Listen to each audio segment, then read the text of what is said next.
৫৬টি জাতিগোষ্ঠীর প্রায় ১৫০ কোটি মানুষের বৈচিত্র্যময় সংস্কৃতির দেশ চীন। চীনা সভ্যতার যেমন আছে ৫,০০০ বছরের ঐতিহ্য, তেমনি আধুনিক জ্ঞান, বিজ্ঞান ও উদ্ভাবনেও সমান সচেষ্ট চীন। চীনের সদর অন্তরের নানা ঘটনার সবশেষ তথ্য উপাত্ত নিয়ে আমাদের আয়োজন জানা ও জানা চীন। সঙ্গে আছি আমি খোঁজাজা প্রেমা।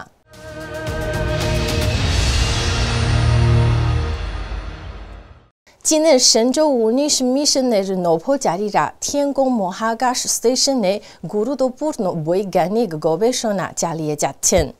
সম্প্রতি তারা মহাকাশে শারীরিক ব্যায়ামের প্রভাব, রক্ত প্রবাহের গতি এবং দৃষ্টিশক্তির পরিবর্তন নিয়ে পরীক্ষা করেছেন। এছাড়াও বিভিন্ন পদার্থ বিজ্ঞান গবেষণা, সরঞ্জামের রক্ষণাবেক্ষণ এবং স্টেশনের উন্নয়ন সংক্রান্ত কিছু কাজও সম্পন্ন করেছেন। চলুন জেনে আসি বিস্তারিত। চীনের থিয়েনগং মহাকাশ স্টেশনে থাকা শেনজৌ ১৯ মিশনের নভোচারীরা সম্প্রতি বিভিন্ন বৈজ্ঞানিক গবেষণা ও প্রশিক্ষণ কার্যক্রম সম্পন্ন করেছেন। সম্প্রতি এমনটা জানিয়েছেন চায়না ম্যানড স্পেস এজেন্সি CMS-এর মুখপাত্র।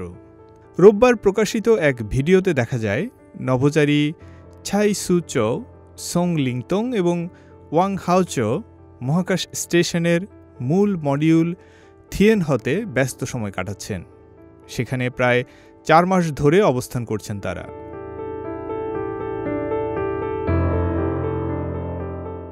প্রথমত, মহাকাশে মানুষের শরীরের পেশি ও হাড়ের ওপর ব্যায়ামের প্রভাব নির্ণয়ে গবেষণা চালিয়েছেন শেনজৌ ১৯-এর ক্রুরা। মহাকাশে বিভিন্ন লোড অবস্থায় দৌড় ও প্রতিরোধমূলক ব্যায়ামের সময় প্ল্যান্টার প্রেশার, জয়েন্ট কাইনেমেটিক্স এবং পেশির অন্যান্য বৈশিষ্ট্যের তথ্য সংগ্রহ করেছেন তারা। এই গবেষণার মাধ্যমে মহাকাশ যাত্রার সময় পেশি ও টেন্ডনের পারস্পরিক ক্রিয়া প্রতিক্রিয়ার পরিবর্তন নিয়ে পাওয়া যাবে নতুন ধারণা। এছাড়া ক্রুরা তাদের রক্ত সংবহনের ধরন বিশ্লেষণের জন্য ভাস্কিউলার আল্ট্রাসাউন্ড পরীক্ষা সম্পন্ন করেছেন। ওজনহীন পরিবেশে দেহের বিভিন্ন অঙ্গের রক্তপ্রবাহের গতি, গঠনগত বৈশিষ্ট্য ও কার্যকারিতা সংক্রান্ত তথ্য নিয়ে তারা গবেষণা করছেন, যা ভবিষ্যতে মহাকাশে দীর্ঘ সময় ধরে থাকার প্রভাব জানতে সাহায্য করবে ভবিষ্যতের নভোচারীদের। মহাকাশের প্রভাব মানুষের দৃষ্টিশক্তির ওপর কতটা পড়ে তা বোঝার জন্য নভোচারীরা উন্নত প্রযুক্তির সাহায্যে চোখের বিভিন্ন পরীক্ষাও সম্পন্ন করেছেন। গবেষকরা এই তথ্য ব্যবহার করে মহাকাশ অভিযানে দীর্ঘ সময় অবস্থানের ফলে দৃষ্টিশক্তির পরিবর্তন নির্ধারণ করবেন এবং চোখের সুস্থতা বজায় রাখার উপায় খুঁজে বের করবেন। মানব দেহ সংক্রান্ত গবেষণার পাশাপাশি শেনজৌ ১৯-এর অভিযাত্রীরা পদার্থবিদ্যা বিষয়েও বেশ কিছু পরীক্ষা সম্পন্ন করেছেন। তরল পদার্থের গতিবিদ্যা তথা ফ্লুইড ফিজিক্স র্যাকে পরীক্ষামূলক যন্ত্র পুনর্বিন্যাস করেছেন এবং কম্বাশন সায়েন্স র্যাকে বার্নার পরিবর্তন করেছেন। বিজ্ঞান গবেষণার পাশাপাশি শেনজৌ ১৯-এর নভোচারীরা কার্গো শিপের রঁদেভু ও ডকিং মিশনের প্রশিক্ষণও নিয়েছেন। মহাকাশ স্টেশনের গুরুত্বপূর্ণ পরীক্ষামূলক যন্ত্রপাতি ও জীবন সহায়ক ব্যবস্থার রক্ষণাবেক্ষণের কাজও করেছেন তারা। শেনজৌ ১৯ নভোচারীরা গত বছরের ৩০ অক্টোবর ৬ মাসের জন্য কক্ষপথে মহাকাশ স্টেশনে প্রবেশ করেন।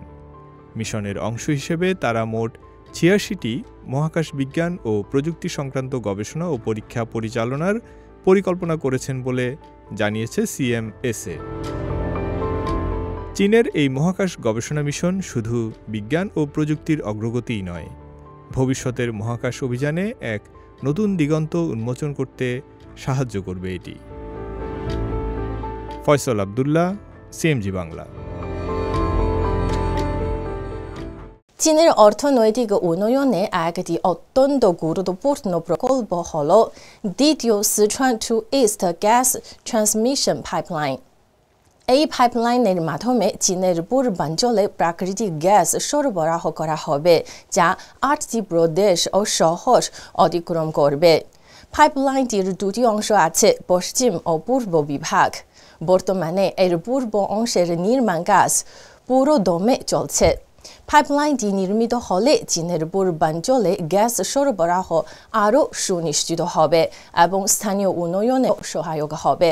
বিস্তারিত শুভ আনোয়ারের প্রতিবেদনে। 14তম পঞ্চবার্ষিক পরিকল্পনার আওতায় দ্বিতীয় Sichuan to east gas transmission pipeline নির্মাণ কাজ পুরোদমে এগিয়ে চলছে। এই প্রকল্পটি চীনের জ্বালানি নিরাপত্তা ও সরবরাহের জন্য অত্যন্ত গুরুত্বপূর্ণ। এই গ্যাস ট্রান্সমিশন পাইপলাইনটি 4269 কিলোমিটার দীর্ঘ। এটি সিচুয়ান, ছংছিং, হুবেই, আনহুই এবং চেচিয়াং সহ 8টি প্রদেশ এবং পৌরসভার মধ্য দিয়ে গেছে। এটি দুটি অংশে বিভক্ত। এর পশ্চিম বিভাগ সিচুয়ান, ছংছিং, হুবেই এবং পূর্ব বিভাগ হনান, চিয়াংশি, আনহুই, চেচিয়াং, ফুচিয়ান নিয়ে গঠিত। পাইপ চায়নার নির্মাণ প্রকল্প ব্যবস্থাপনা কোম্পানির ডেপুটি জেনারেল ম্যানেজার চাওশি জানিয়েছেন, পশ্চিম অংশের নির্মাণ কাজ 2023 সালে শুরু হয়েছিল এবং তারা বর্তমানে সম্পূর্ণরূপে পূর্ব অংশের দিকে এগিয়ে চলেছেন। এখন পর্যন্ত পশ্চিম বিভাগের ওইউয়ান থংলিয়াং অংশে 220 কিলোমিটার ঢালাই সম্পন্ন হয়েছে, যার সামগ্রিক অগ্রগতি 70%-এরও বেশি। পূর্ব অংশে মোট 2698 কিলোমিটার প্রধান লাইন, 2টি সংযোগকারী লাইন এবং 3টি শাখা লাইন রয়েছে। এর নকশা চাপ 10 মেগাপ্যাসকেল এবং বার্ষিক 14 বিলিয়ন ঘনমিটার গ্যাস পরিবহনের সক্ষমতা রয়েছে। এই পাইপলাইনটি চীনের পূর্বাঞ্চলে গ্যাস সরবরাহকে উল্লেখযোগ্যভাবে বৃদ্ধি করবে এবং স্থানীয় অর্থনীতি ও শিল্পের বিকাশে সহায়ক হবে বলে আশা করা হচ্ছে। এটি চীনের জ্বালানি অবকাঠামো উন্নয়নেও একটি গুরুত্বপূর্ণ মাইলফলক। পূর্বাংশের নির্মাণকালে এর বেশিরভাগ পাইপলাইন পার্বত্য অঞ্চলের মধ্য দিয়ে গেছে। গুণমান, দক্ষতা, নিরাপত্তা এবং পরিবেশ সুরক্ষার জন্য নতুন প্রযুক্তি এবং দেশীয় উৎপাদিত সরঞ্জাম ব্যাপকভাবে ব্যবহার করা হচ্ছে এ প্রকল্পে। একবার সম্পূর্ণরূপে চালু হলে দ্বিতীয় Sichuan to east gas transmission পাইপলাইনটি বিদ্যমান সিচুয়ান ইস্ট গ্যাস পাইপলাইনের সঙ্গে মিলিত হবে, যা বার্ষিক গ্যাস পরিবহন সক্ষমতাকে 14 বিলিয়ন ঘনমিটারে পৌঁছে দেবে।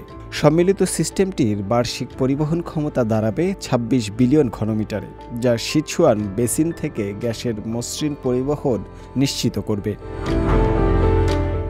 শুভ আনোয়ার, সিএমজি বাংলা। কৃত্রিম বুদ্ধিমত্তায় এখন বিশ্ব সেরাদের কাতারে আছে চীন। তবে শুধু রোবট কিংবা কন্টেন্ট তৈরি নয়, চীনের AI ব্যবহার করা হচ্ছে চিকিৎসা বিজ্ঞানেও। সম্প্রতি জেজিয়াং প্রদেশের লিয়াংজু ল্যাবরেটরিতে AI ব্যবহার করে বিরল কিছু রোগের ওষুধ আবিষ্কারের কাজ শুরু হয়েছে। AI অ্যালগরিদমের মাধ্যমে ওষুধের ডিজাইন ও পরীক্ষায় পাওয়া গেছে দারুণ সাফল্য। চীনা গবেষকরা জানালেন, আগে যেখানে ওষুধ তৈরিতে 15 থেকে 20 বছর লাগত, AI প্রযুক্তিতে তা 3 থেকে 5 বছরে সম্ভব হচ্ছে। বিস্তারিত ফয়সল আব্দুল্লাহর প্রতিবেদনে।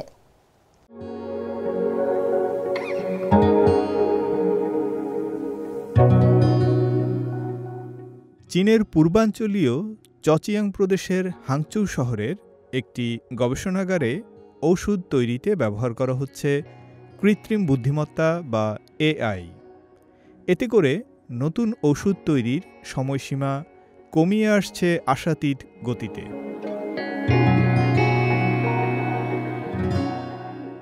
বিশেষ করে AI প্রযুক্তির মাধ্যমে প্রোজেরিয়া নামে এমন একটি বিরল জিনগত রোগের চিকিৎসার জন্য ওষুধ তৈরি করা হচ্ছে, যা কিনা শিশুদের দ্রুত বার্ধক্যের শিকার করে তোলে।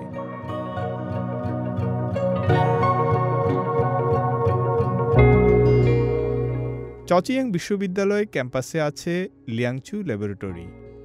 2020 সালে প্রতিষ্ঠিত গবেষণাগারটি Zhejiang provincial system medicine and precision diagnosis laboratory হিসেবেও পরিচিত। AI অ্যালগরিদম ব্যবহার করে এই ল্যাবরেটরি প্রোজেরিয়ার চিকিৎসায় নতুন একটি ওষুধের ডিজাইন করেছে। পরীক্ষাগারে ব্যতিক্রমী সাফল্য অর্জন করেছে এটি। শিগগিরই ক্লিনিক্যাল ট্রায়ালে নেওয়া হবে ওই ওষুধ। আমাদের প্রকল্পটি প্রায় ৩ বছর ধরে চলছে, যার ৯০% সময় প্রি ক্লিনিক্যাল পরীক্ষার পেছনে ব্যয় হয়েছে। এআই অ্যালগোরিদমের জন্য আমাদের ওষুধ তৈরির প্রক্রিয়া দ্রুত ও কার্যকর হয়েছে। গবেষক সেনের মতে বিশ্বজুড়ে ৭,০০০-এরও বেশি বিরল রোগ রয়েছে। বেশিরভাগ ক্ষেত্রেই কার্যকর কোনো চিকিৎসা নেই। লক্ষ্য নির্ধারণ, ওষুধ স্ক্রিনিং, ক্লিনিক্যাল ট্রায়াল এবং নিয়ন্ত্রক অনুমোদনের দীর্ঘ প্রক্রিয়াটি ব্যয়বহুল ও সময়সাপেক্ষ। এখন এআই বড় মডেলের মাধ্যমে এই প্রক্রিয়ায় পরিবর্তন আনা সম্ভব হচ্ছে।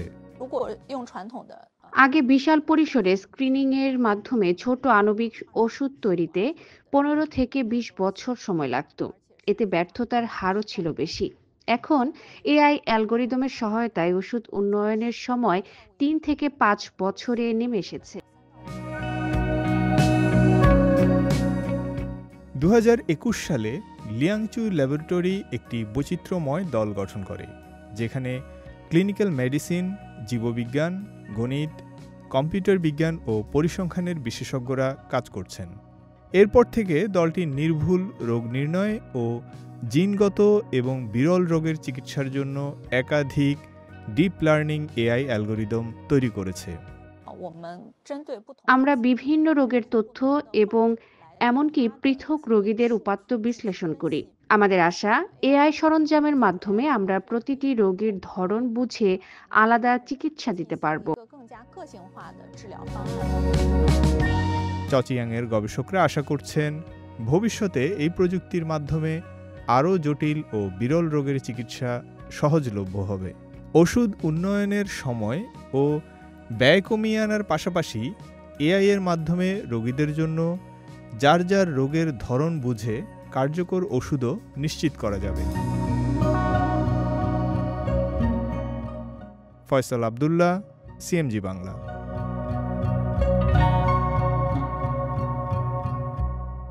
আরও খবর নিয়ে ফিরছি একটা ছোট্ট বিরতির পর। আমাদের সঙ্গেই থাকুন।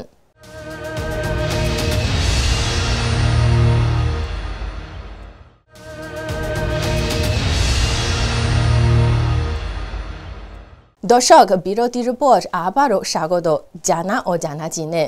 প্রাকৃতিক সম্পদ ও ঐতিহ্যকে কাজে লাগিয়ে গ্রামীণ পুনর্জাগরণের পথে এগিয়ে যাচ্ছে চীনের হুনান প্রদেশের শিবাদং গ্রাম। এক সময় দারিদ্র্যে জর্জরিত এই গ্রাম এখন কর্মসংস্থান ও আয় বৃদ্ধির সফল মডেল।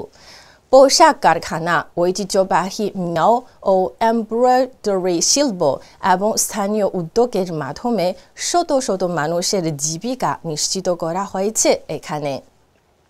স্থানীয় প্রশাসনের সহায়তায় গ্রামটি উন্নয়নের নতুন অধ্যায়ে প্রবেশ করেছে, যেখানে ঐতিহ্য ও আধুনিকতার সংমিশ্রণে নিশ্চিত করা হচ্ছে টেকসই অর্থনৈতিক প্রবৃদ্ধি। বিস্তারিত আফরিন মিমের প্রতিবেদনে।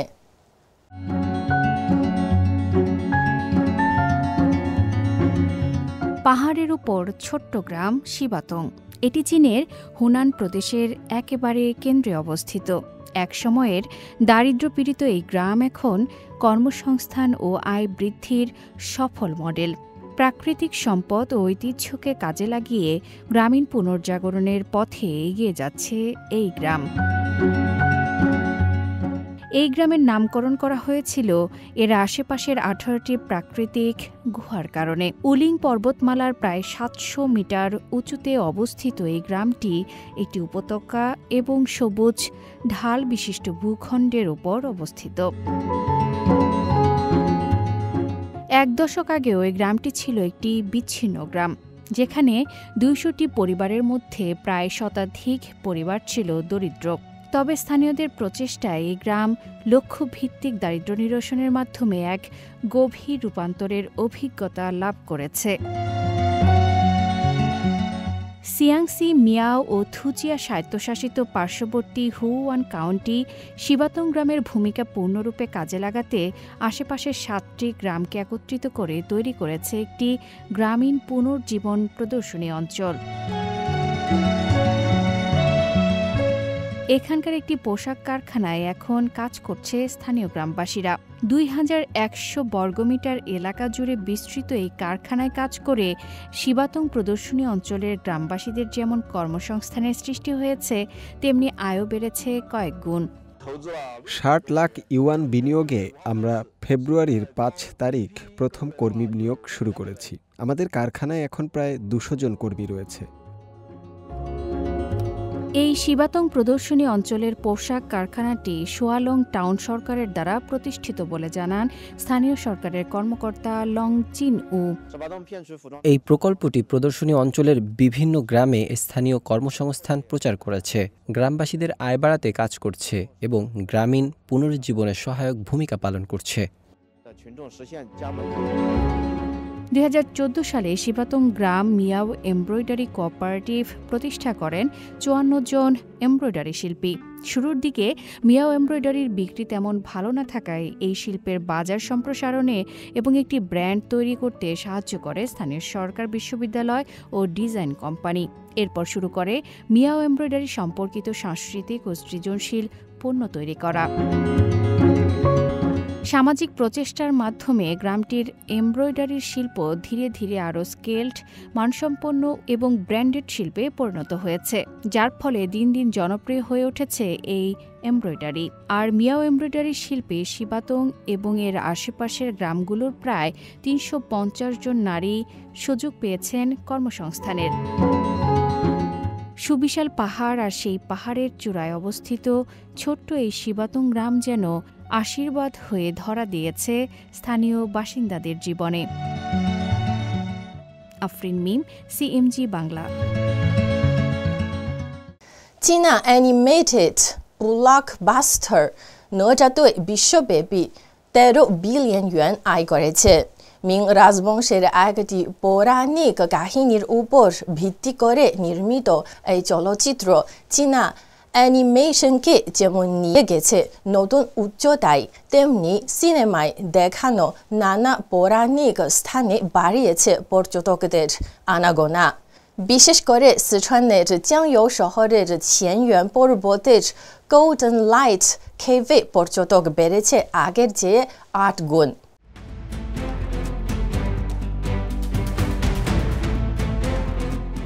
বিশ্বজুড়ে সাড়া ফেলেছে চীনের অ্যানিমেটেড অ্যাডভেঞ্চার ফিল্ম নচা 2।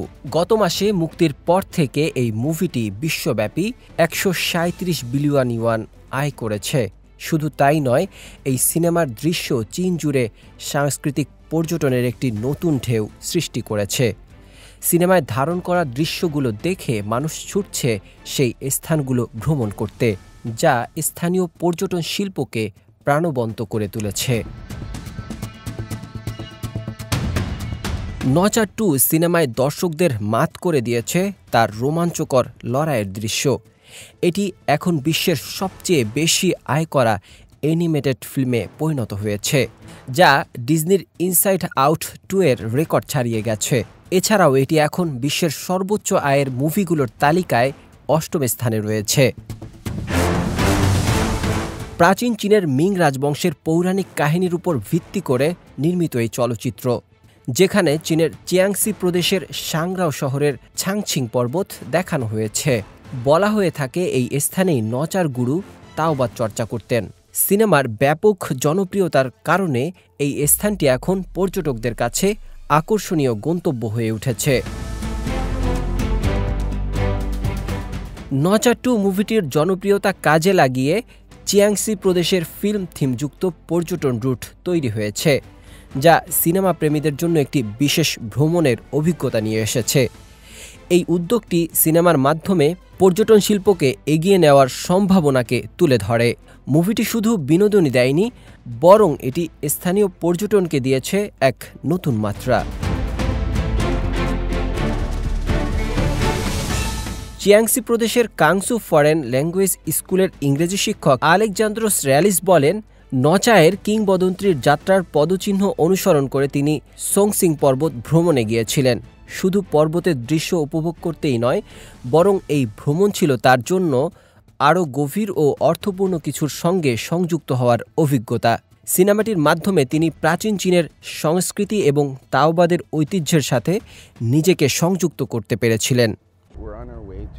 আমি মুভি থেকে জানতে পেরেছি এটি চীনের একটি নির্দিষ্ট স্থানের সঙ্গে সম্পর্কিত, তাই আমার ছেলের সাথে যাওয়ার সিদ্ধান্ত নিয়েছি, কারণ সে মুভিটি খুবই পছন্দ করেছে। সে অর্ধেক চীনা অর্ধেক কানাডিয়ান। চীনা সংস্কৃতি সম্পর্কে জানতে সে খুবই আগ্রহী।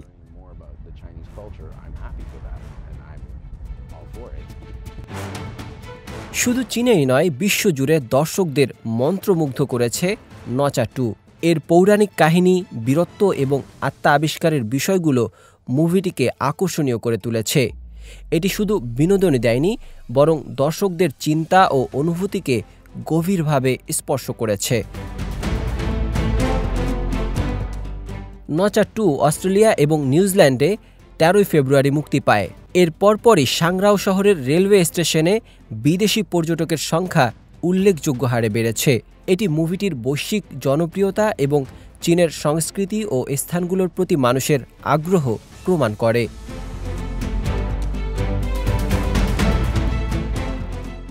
প্রাচীন তাওবাদী ঐতিহ্যের সাথে মিশে আছে ছাংছিং পর্বত। এটি বিদেশি পর্যটকদের চীনের সমৃদ্ধ সংস্কৃতি সম্পর্কে জানার অন্যতম একটি স্থান। মালয়েশিয়ান এক পর্যটক বলেছেন, এটি এমন একটি স্থান যা নচা 2 এর সাথে সংযুক্ত এবং আমি মুভিটি দেখার জন্য উৎসুক। আমি শুনেছি এটি ইতিমধ্যে মালয়েশিয়ায় মুক্তি পেয়েছে। ইতোমধ্যে অ্যানিমেটেড ব্লকবাস্টার মুভিটি 28 কোটি 20 লাখ বার দেখেছে দর্শকরা। নাজমুল হক রাইয়ান, সিএমজি বাংলা।